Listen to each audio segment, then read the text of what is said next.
that choose to be happy. It's not external, it's internal.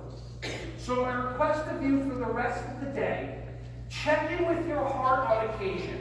When you're making decisions with your brain, see what your heart tells you to do, see what your gut tells you to do, and whatever 2 out of 3 ask you to do, do it. And be brave knowing how much of an impact it's going to make on your life, because you are the most amazing people. To work with preschool kids is amazing. And the fact that you come back every day is insane to me.